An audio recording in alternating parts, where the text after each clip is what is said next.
Well, hello and welcome to a special episode of Heilman and Haver. We are excited to have a very special guest with us today on Monday, July 31st at 6:30 p.m. as part of the Gig Harbor Film Festival's monthly movie series. The much heralded and awarded 2022 film Bones of Crows will be playing. Bones of Crows is a psychological drama told through the eyes of Cree matriarch Aline Spears as she survives Canada's residential school system, also known as boarding schools, and to continue her family's generational fight in the face of systemic starvation, racism, sexual abuse. And Bones of Crows unfolds over the course of 100 years with cumulative force that propels us into the future. And today we welcome to the show the writer and director of Bones of Crows, Marie Clement, a renowned writer, director, and producer whose decorated career spanned film, TV, radio, and live performance. Marie is a métier d'année filmmaker and the founder of MCM, a production company specializing in the development, creation, and production of innovative works of media that ignited an Indigenous and intercultural reality. Her multi-award-winning films have screened internationally at Cannes, Toronto International Film Festival, the Museum of Modern Art, the Vancouver International Film Festival, the Whistler Film Festival, the American Indian Film Festival, and the Imaginative Film Festival. Just a few, huh? Yeah. Along with her many film credits, nominations, and awards, Marie has personally been honored with nominations from the Writers Guild and the Directors Guild of Canada. She's a recipient of the WFF Women on Top Award and the WIF TV Spotlight Impact Award, and is a 2019 Telefilm Canada Berks Diamond Tribute to Women in Film recipient. Marie's current slate includes the National Film Board of Canada documentary feature Lay Down Your Heart, and the feature film and 5-part hour-long drama Bones of Crows, which we're discussing today for CBC, Radio Canada, and the Aboriginal People's Television Network. And Marie joins us now from her home on Galiano Island, just off the coast of Vancouver Islands. Marie, thank you so much for joining us. Yeah, welcome to the show. Oh, thank you. So, exactly 1 month ago, so June 7th, the U.S. Senate Committee on Indian Affairs unanimously passed the Truth and Healing Commission on Indian Boarding School Policies Act. That's a mouthful. And it's something that long time coming in the U.S. For sure. And if it is passed into law, would establish a formal commission to investigate, document, and acknowledge past injustices of the federal government's Indian boarding school policies, or in Canada, as they're known, residential schools. In Canada, speaking of Canada, on the other hand, has had its Truth and Reconciliation Commission, which has been in operation since 2008. So obviously, the U.S. is way late to the game here. And every year in Canada, September 30th marks the National Day for Truth and Reconciliation. There's obviously much more work to be done, and you have not balked when confronted about the graphic nature of the topic or content of your film and just the topic in general. Why is it so important to you to tell these stories and highlight the troubling time in both of our shared histories between the U.S. and Canada? Well, I think as an Indigenous filmmaker, it's probably one of those stories that there's a lot of us that have wanted to tell this story, and certainly wanted to tell it in a way that could look at it through multi-generations, and how, you know, this residential school experience affected our families over generations.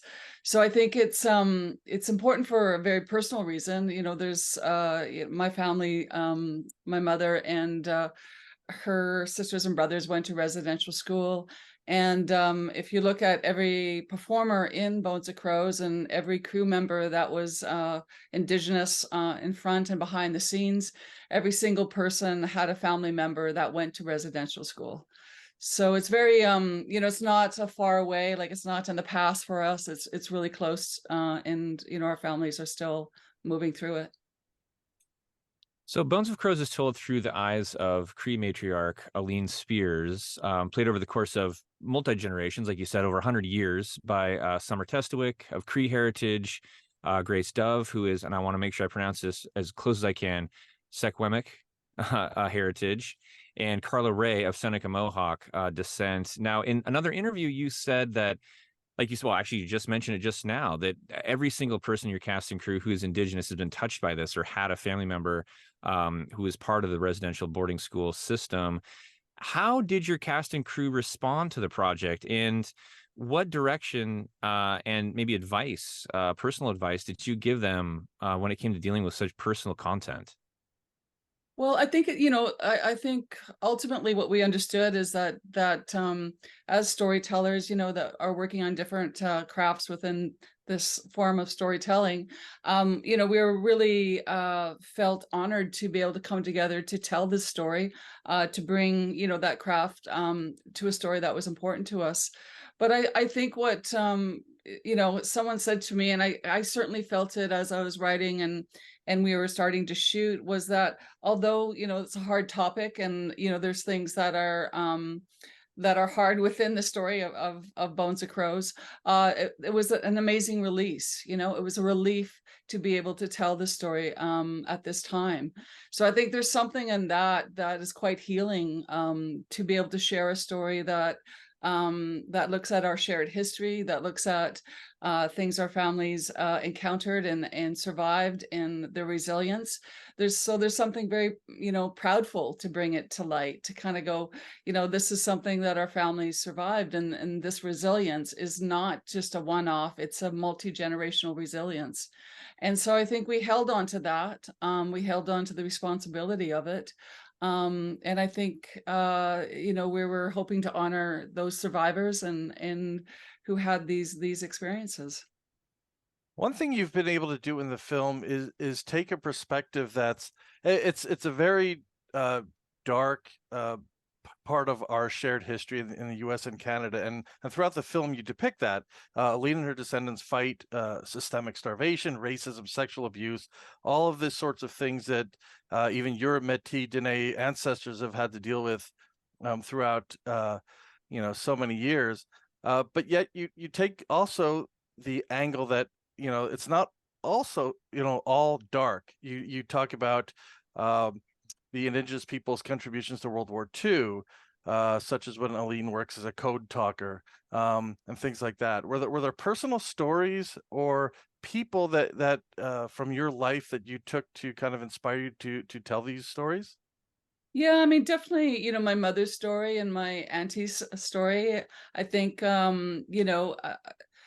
I don't think, because they lived it, there's something different, a different experience when someone lives something versus what you witness. But on my side of it, I really looked at these women as really strong Indigenous women, who were beautiful, and they were a part of the world that was modern. They were in their time, and they were really fighting to build a life for themselves and their families. And this generation has benefited from it. So I was really used them as an inspiration, because I think being a young girl or a young woman, they were all the things that I looked to. I looked for strength and beauty, and they had sort of a grace to survive in a way that I don't think I would have been able to. So I really looked up to them. Yeah. Your film has been lauded, again, both sides of what's now the U.S.-Canadian border. 21 nominations and wins. What has the response been, first and foremost, and most importantly, from the Indigenous community? And then as a follow-up, how about from the non-Native population that have seen the film and you've interacted with? And has that response been different north and south of the border, between the U.S. and Canada? Well, I think, like all filmmakers, we always, want and we dream that our babies, our films will, have a life of their own once they're out. But it was really hard to understand what the reaction would be, because it is, there's some hard hitting things in it and that are based on truth. So you often wonder how people will receive that. Obviously we've done a festival run in Canada and now in the States, and we've done a theatrical release in Canada, and we also did in tandem a community tour of smaller towns and communities in Canada, and a lot of Indigenous communities, all the way from BC all the way through to Ontario. So we've had different audiences from different places and platforms. And what I'm really honored is that people actually, I think the Indigenous community, they were ready. They wanted this to be out. And it also gave them an opportunity to speak about their own experiences, and for us to bear witness to those stories that, you know, had rarely been told even within their own families, never mind their own communities. And I think another thing that's been unique is that the non-Indigenous communities that have witnessed it were really you know, they leaned in with their hearts, and I think we're able to understand this experience that they maybe you know, like, we weren't taught about residential schools or, you know, boarding schools in the States, you know, in grade school or in high school, and, you know, not even really universities for such a long time. So I think people might have heard about it, or they might reacted to it, but to really understand, you know, that experience from, you know, human to human, I think is another level of looking at our history in a real way, and in a way that impacted, you know, populations. So it's been a really source of dialogue, really, to be honest, that I'm hoping that continues to open those doors. Yeah, and that's one of the reasons I'm glad that this film's being shown here and other places in the U.S. Matt and I were discussing this earlier. I was aware of residential schools in Canada from listening to CBC Radio and some other sources. I had no idea that these things even existed in the U.S. In any way, shape, or form. And it's been part of the awareness north of the border for a lot longer than it has been here. Still a lot of work to do on both sides, but you know, even the Canadian government, as we talked about earlier, is way ahead of the game on at least acknowledging it and condemning some of its past behavior. And do you have you found that in speaking with American audiences that it's more of they're being more enlightened as a result of seeing this or learning about it? Well, I think they definitely, you know, yeah, I mean, I think that's part of, you know, sometimes our histories are so buried that it's really hard for people to imagine the truth of it. And, you know, you know, in a lot of my research, you know, obviously the Canadian government was so taken by the success of the boarding school system in the US with Indigenous populations, that's, you know, one of the, you know, that's what they brought to Canada. So in many ways, you know, they were in partnership, you know, they took something that was really what they felt was working in the States and brought it to Canada. You know, and church and state kind of got together to form these systems. So, you know, I think there is a big response to the movie in the States. And I think it's because it's, you know, we're connected by that history. And we're connected by, you know, the ramifications of it to this day. So, yeah. Well, your career has spanned both film and TV, and you've garnered awards in both mediums. What was the process like adapting the feature film into a series, and what process did you enjoy more or find more suited to the actual material, the series side of it or the film? Well, to be honest, we pitched it to CBC in Canada, and it started out as a 4-part miniseries and then a 5-part miniseries. So the TV series came first, and then we were trying to, you know, close our financing to be able to do it. And one of the funders came up with the idea to, what if we applied for money to make it into a feature, so that audiences, you know, movie theater audiences could see it.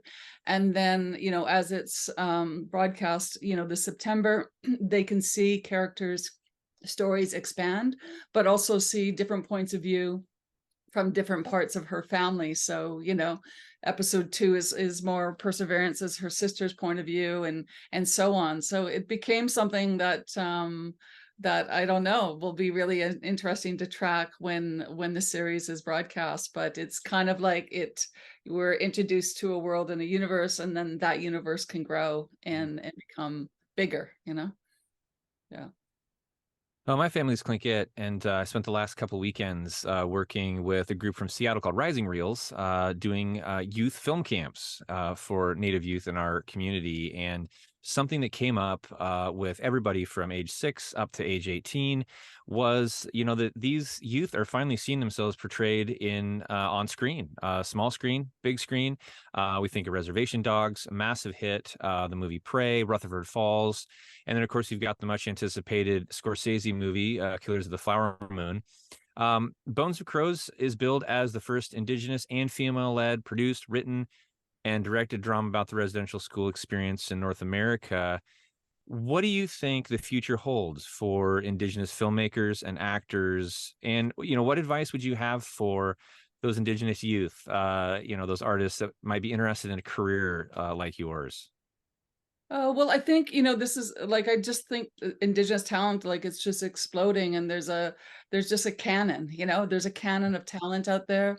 And a lot of our stories have been in the parking lot for a long time and are now, starting to be able to get made.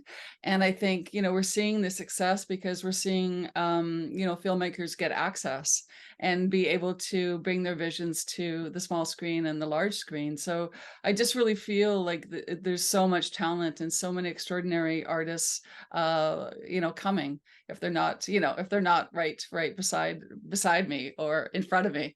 So that's, it's a really great time. I mean, mostly what you learn in this business is, you're always, you know, one no away from yes. So it takes a lot of perseverance to get your story told. And you're always reshaping that Rubik's cube to find out how you can get to that yes. And I think it's part of it's part of the muscle of the business to be able to have that inside yourself. And I think talent is one thing, craft, and the 10,000 hours it takes to, as I say, achieve excellence. All those things are for a human being that wants to be a filmmaker in this business. It takes all things to kind of get to the other side of a story. Yeah. Always the ultimate test of patience. How long would you say it took for this entire process of from ideation of this with the source, bringing all the source material together to until you had the final product? Well, I said all that like it takes a long time, but I mean, normally it takes a long time. But I think there was some kind of synchronicity with Bones of Crows, and I would say it was 3 years. It was kind of a year in development, a year in prep and shooting, and literally a year in post. So, yeah. And I was just doing a quick search. I don't see that it's streaming in the US, at least according to my A Real Good app. Is it going to be streaming in the US anytime soon? I know that the series will be strictly a Canadian product, right? Yeah, we our distributors are Elevation and Fifth Season, and I think we're looking to get an update on when it's going to be in the States. But yeah, we have deep plans for audiences there to be able to see it. Yeah. Excellent. One more reason to get out and see it while you can here on the 31st of July in Gig Harbor. Definitely. So what projects are next on the horizon for you, and how can our listeners best keep up with your work and what's coming up? Well, I mean, Bones of Crows is, out there. So, attach yourself to that. But I'm working on a few series right now and a couple features and a couple documentaries, and just like everybody else in this business, working on more than one thing and hoping it, it gets the green light. So that's my story. I'll stick to that. Well, Marie, thank you so much for your time. We know you've got to jump out and catch a ferry, so we want to make sure you have plenty of time to do that. We know how the ferry things go around here, so best of luck with everything. Thank you so much for taking some time with us, and we're going to get as big a crowd out to see Bones of Crows as we can out here on the 31st in Gig Harbor, in coordination with the Gig Harbor Film Festival. Really excited for it. Oh, fantastic. Well, thank you for taking the time, and lovely to meet you. And I hope everyone gets to see it. So, masicho. Yeah. Thank you, Marie. Thank you.